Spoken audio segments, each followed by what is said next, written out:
6월 25일 금요일 새벽기도 시작하겠습니다.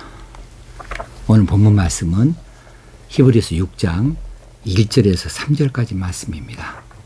그러므로 우리가 그리스도의 도의 초보를 버리고 죽은 행실을 회개함과 하나님께 대한 신앙과 세례들과 안수와 죽은 자의 부활과 영원한 심판에 관한 교훈의 털을 다시 닦지 말고 완전한 대로 나아갈지니라. 하나님께서 허락하시면 우리가 이것을 하리라. 아멘. 자, 그러므로 이렇게 했으니까 어제 말씀을 이어봤습니다. 어제 말씀이 믿은 지 오래 되어졌기 때문에 당연히 누군가를 가르칠 수 있는 선생이 되어야 마땅할 참 이 성도들이 아직도 말씀의 초보에 대하여서 가르침을 받아야 할 정도의 그런 수준에 머물러 있으니 이제 각성하고 믿음의 성장을 이룰 수 있어야 하지 않겠는가. 이런 권고의 말씀이 있었습니다. 그래서 믿음의 성장을 얻기 위해서는 그럼 어떻게 해야 할 것인가를 오늘 제시해 주고 있는 말씀입니다. 자, 그러므로 우리가 그리스도의 도의 초보를 버리고, 여기서 그리스도의 도의 초보가 무엇일까? 이것들을 버리라 했는데 어떻게 하는 것인가? 기본적인 가르침입니다. 그리스도 도의 기본적인 가르침, 초보적인 교리라고 할 수 있겠어요. 그것은 그 다음 구절부터 나오는 2절까지 나오는 6가지의 항목입니다.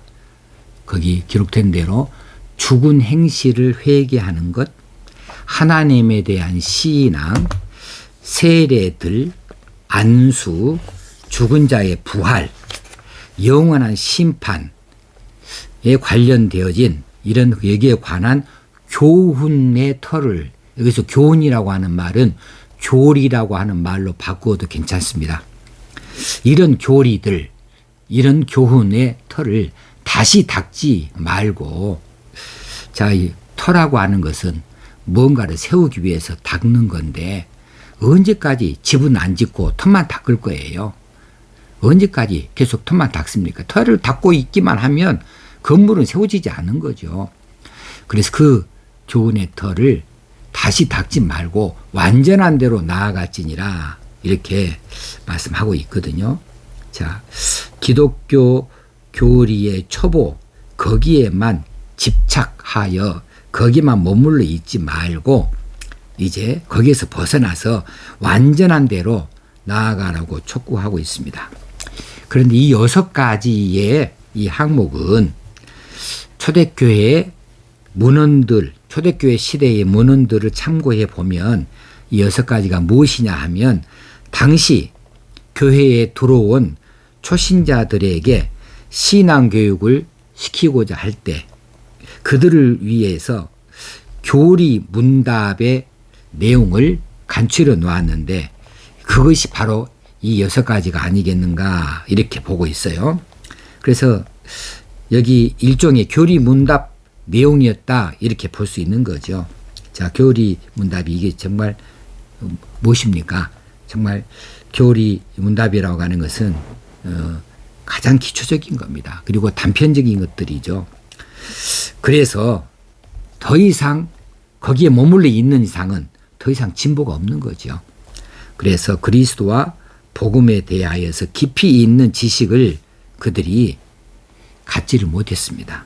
따라서 유대교 출신 성도들이 이런 기초적인 지식만을 가지고서는 당시 외부에서 오는 핍박이나 유대교 동족들의 회유나 유혹에 쉽게 넘어갈 위험이 많이 있었던 거지요. 그래서 때문에 더 깊고 폭넓은 복음의 진리, 이것을 완전한 대로 나아갈지니라, 완전하다고 하는 쪽으로 우리가 받을 수 있겠는데 이것에 대해서 배우고 깨우칠 필요가 있었던 것이지요. 자, 그러면 무엇에 대해서 그들에게 더 가르쳐주고 싶어 하신가? 예수 그리스도가 메시아라고 하는 것, 구원의 주님이라는 것은 이건 가장 중요한 것이니까 그런 것을 가르쳐야 되겠는데, 이들이 유대교 출신들이니까 구약에 대해서 잘 알고 있단 말이에요. 그래서 구약의 제도, 그리고 구약 성경에 나타난 말씀들, 거기에서 이제 예수 그리스도에 관한 것들을 결부시켜 가지고 그들이 더 이해하기 쉽게 설명을 해주고 있습니다. 구약 성경에서 메시아에 대해서 어떻게 말하고 있는가? 근데 그 메시아가 과연 누구냐 하면 예수 그리스도다. 그 메시아가 오셨다. 바로 예수 그리스도가 그 구약에서 말했던 메시아라고 그 말씀을 예수 그리스도에게 적용을 시키는데 그걸 설명을 합니다. 앞으로 나올 거예요. 또 구약의 제사들을 이들이 정확히 잘 알고 있었습니다. 아주 중요하게 여겼습니다. 그래서 구약의 제사, 그것이 예수 그리스도가 온 인류를 위하여서 하나님께 드린 이 제사하고의 관련성을 이야기하고, 제사를 지낼 때는 중요한 것이 제사장이고 제물입니다. 그래서 제물이 된 것은 이제 희생 제물을 그들이 드렸는데 이것들은 항상 불완전한 것이다. 일시적인 것이다. 그래서 온전한 제물을 되어주신 것은 영원하신 분 예수 그리스도 그분이 자신의 몸을 희생 제물로 드려서 이제 이 제물이 온전한 제물을 하나님 앞에 드려졌다. 그래서 구약의 희생 제물과 예수 그리스도를 일치시키고요. 그 다음에 구약의 대제사장, 이미 우리가 살펴봤지요. 제사장의 자격과 제사장 임무에 대해서 봤는데 그것이 예수 그리스도도 대제사장이다. 예수 그리스도는 사람의 주심으로 대제사장이 아니고 하나님이신데 사람의 몸을 입고 오셔서 대제사장 되셔서 큰 대제사장이라고 일컬었죠. 그래서 이 대제사장은 정말 영원하신 분이시다. 그래서 아론의 반차를 따라 나온 것이 아니고 멜기세덱의 반차를 따른 대제사장이라고 칭함을 얻었다. 이렇게 설명을 해주면서 수준 높은 이야기를 해주고 싶어요. 그런데 그들이 신앙의 초보에만 머물러 있고 기독교 교리에 대해서 초보만 알고 있으니까 잘 설명하기가 어려워요. 그 이야기가 11절에 있는 이야기였죠. 멜기세덱에 관하여는 우리가 할 말이 많다. 근데 너희가 듣는 것이 둔하므로 설명하기 어려우니라. 그들이 뭐 머리가 미련하다는 이야기가 아니라 그만큼 기초가 잘 이루어지지 않아서 더 많이 배우지 못하고 있었다는 것이죠.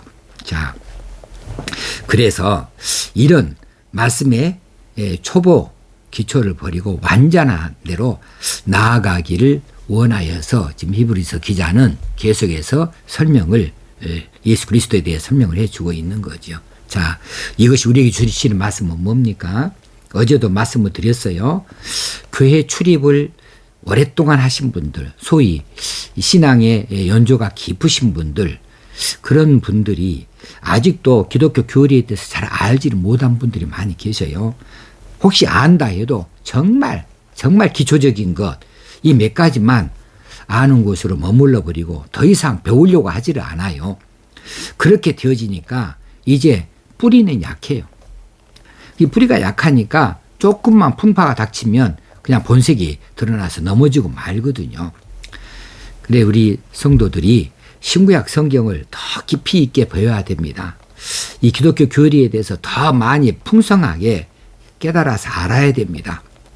그래서 온전한 구원의 믿음을 가지고 그리고 또 변화되어지는 삶으로 연계되어 줄 수 있어야 되거든요. 그래서 이 말씀을 정말로 말씀을 중요하게 여기고 말씀을 많이 배워야 됩니다. 혼자 말씀을 읽어서 깨닫는 것은 또 한계가 있어요. 또 잘못 또 오해할 수도 있거든요. 그래서 교회에서 말씀을 가르치는 기회가 있을 때마다 어떻게든지 배우려고 하는 열심들이 있으면 좋겠어요. 그런데 많은 경우에 너무 바쁘다, 너무 어렵다, 나중에 하겠다 이렇게 자꾸 핑계를 대는 바람에 이제 성경 공부들이 교회 안에서 많이 사라지고 있고요. 안타깝습니다. 어떻게든지 배우려고 하는 사람들이 많이 나타날 때에 교회가 교회의 일을 더 잘할 수 있고 성도들이 또 더 풍성한 은혜를 받을 수 있고 더 하나님 기뻐하신 일들을 많이 할 수 있을 터인데 말씀을 많이 배우셔야겠습니다. 3절로 넘어갑니다. 하나님께서 허락하신 우리가 이것을 하리라 그랬어요. 자, 신앙의 성숙에 있어서도 하나님의 절대 주권이 있습니다. 그래서 이 말씀은 하나님께서 허락하시면 이것을 우리가 하겠다는 것은 참 겸손한 그런 말씀이에요. 참 고개 숙이는 말씀입니다. 자, 우리가 생각할 때에 우리가 이런 것들을 좀 많이 배우겠다, 또 믿음의 진보를 이루겠다 하는 것이 뭐 나쁜 일이냐, 뭐 당연히 그냥 할 수 있겠다 그렇게 생각할지 몰라도 사실은 하나님께서 허락하셔야 가능한 일이에요. 성도의 믿음이 발전하는 것 하나님 기뻐하신 일입니다. 영적으로 성숙하는 일 분명히 하나님 기뻐하실 일 맞아요. 맞습니다. 그렇긴 하지만 그조차도 우리는 하나님 앞에서 하나님께서 주시면 대가 받겠습니다. 하나님 여러분 허락하시기 원합니다. 그래서 내가 믿음의 진보를 이루기를 원합니다. 이렇게 하는 것이 마땅하고 당연하다는 사실이에요. 자, 이전에도 한번 말씀드렸지만 하나님께서 자기 자신을 보여주실 때에 말씀을 통하여 보여주실 때 그것만큼만 우리가 하나님을 안다 그랬어요. 계시 의존 사상에서 하나님이 자기 자신을 말씀으로 계시해 주시는 것만큼만 우리가 하나님을 안다. 우리가 아무리 하나님을 연구하려고 해도 하나님은 자신을 감추면 알 길이 없는 것이다. 어떻게 피조인간이 하나님, 조무조 하나님을 우리가 마음대로 분석을 하고 분해를 하고 연구하고 이렇게 저렇게 뒤집어 덮었다 하면서 알 수 있는가? 그렇지 않잖아요. 마찬가지로 복음의 진리의 말씀도 하나님께서 우리의 눈을 여시고 우리의 어두운 눈을 여시고 깨닫게 하실 때에만 이 복음 진리의 말씀이 깨달아질 수 있는 것이거든요. 그래서 우리가 믿음의 진보를 이룰 수 있는 것이거든요. 그러므로 복음 진리의 말씀이 깨달아지는 것 하나님께서 허락하시면 우리가 그것을 알 수 있습니다. 또 가르친 이도 마찬가지고 또 그 귀하고 복된 일을 하는 것도 하나님께서 허락하시면 우리가 이것을 하리라가 되어줄 수 있는 거죠. 자, 어떤 이들이 참 성경에 대해서 많이 안다고 신구약 성경 말씀에 대해서 많이 이해하고 있다고 그래서 여러 가지 성경에 나타난 제도와 법들에 대해서 많이 안다고 많이 암송하고 있다고 복음 진리 말씀이 많이 깨달아졌다고 그래요. 그렇게 많이 지식적으로 많이 아신 분도 있어요. 또 그 틀리게 알고 아는 것이 아니고 제대로 잘 알고 있는 분들 많이 있어요. 그럴지라도 그건 스스로 깨달아 안 것이 아닙니다. 자기가 이것을 다 연구해서 자기 이 이성을 가지고 다 알게 되어졌다고 할 수가 없는 거예요. 그러므로 그렇게 스스로 다 깨달은 것처럼 그렇게 나설 일도 아니고 교만할 수도 없는 거예요. 하나님이 허락이 있었습니다. 하나님께서 그렇게 허락해 주시고 성령의 조명하심, 성령의 빛 비춰주심을 통하여 말씀을 제대로 볼 수 있었어요. 성령께서 빛을 비춰주시 아니한다면 말씀이 깜깜한 데서 어떻게 읽어집니까? 어떻게 이해가 돼 줄 수 있겠습니까? 우리 우둔한 우리 머리 가지고 어떻게 이 말씀들이 앞뒤가 연결되어지고 다 풍성하게 우리 가운데에 이해가 되어줄 수 있겠습니까? 우리의 눈이 어두운 눈이고 죄악에 눈꺼풀이 다 씌어진 우리들인데 어떻게 하나님의 은혜의 말씀, 의의 말씀, 이 진리의 말씀이 우리 눈에 제대로 비춰나게 되겠습니까? 그래서 이 말씀들을 깨닫게 되어지는 거 순전히 하나님의 은혜라 하나님께서 허락하셔서 그리 되어졌다. 이렇게 우리가 믿을 수 있어야 되고 그렇게 하나님께 감사할 수 있어야 되겠다는 것이지요. 그래서 이제 성경을 읽을 때마다 하나님 성령님께 의지하고 또 하나님께서 말씀을 깨달을 수 있도록 허락해 주시기를 구할 수 있어야 되겠고 또 조금 안다고 하면 정말 겸손할 수 있어야 됩니다. 아직도 모르는 것이 너무나 많이 있거든요. 아직도 모르는 것이 얼마나 많이 있는지 몰라요. 그래서 어떤 사람도 이 하나님 말씀 앞에서 자신 있다고 할 사람이 없어요. 아무리 성경을 100번 읽었고 강의를 몇 번씩 했다 하더라도 자신 있는 사람 없습니다. 어떻게 당당하게 다 그렇게 전체를 아는 것처럼 그렇게 말할 수 있겠습니까? 나는 아직도 부족합니다. 나는 아직도 하나님 아직도 모릅니다. 하나님 더 많이 나에게 가르쳐 주세요. 더 많이 보여주세요. 더 많이 깨닫게 해주세요. 이렇게 늘 우리가 구해야 되죠. 언제까지요? 죽을 때까지입니다. 죽을 때까지 하나님 말씀을 살필 때마다 느껴지는 것이 그래요. 해년마다 달라요. 2번 볼 때 다르고 3번 볼 때 다르고요. 자꾸 달라요. 한 달에 한 번이라도 또 보면 또 달라요. 더 깊이 있게 읽을수록. 그런데 그렇게 많이 읽는다고 그냥 다 많이 알아지는 것 아니거든요. 성령께서 가르쳐 주실 때, 하나님께서 허락해 주실 때 우리가 알 수 있으므로 이것이 다 하나님의 은혜라 하면서 하나님께 감사할 수 있어야 되겠습니다. 찬송 복음성가 같이 부르려고 합니다. 160장이 복음성가집에 160장이 있는데요. 그 가사가 이런 가사이지요. 주 내 맘에 모신 후에 날 주장하시네. 주께 내 맘 드린 후에 더욱 섬길수록 더 귀한 주님. 더 사랑할수록 주 날 사랑해. 매일 내 마음속에 기쁨 넘치네. 더욱 섬길수록 더 귀한 주님. 여기서 더욱 섬길수록 이 안에 더욱 그분의 말씀을 읽을수록 정말 더 귀한 분으로 여기 우리 앞에 깨닫게 되어진다는 말씀입니다. 알게 되어진다는 것이요. 주 내 맘에 모신 후에 나는 완전히 달라졌습니다. 내가 사는 것이 아닙니다. 내 안에 계신 그분이 사시는 겁니다. 그래서 그분이 나를 주장하시는 거지요. 그래서 내가 주께 내 마음을 다 드리면 그런 다음에 내가 주님을 섬긴다. 근데 섬겨갈수록 하나님 말씀을 읽어갈수록 정말 더 귀해요. 정말 사랑할수록 그분의 사랑을 더 많이 깨달아요. 매일매일 내 마음속에 기쁨이 넘쳐날 수밖에 없어요. 그래서 이 찬송을 한번 불러보도록 하겠습니다. 주 내 맘에 모신 후에 날 주장하시네. 주께 내 맘 드린 후에 더욱 섬길수록 더 귀한 주님.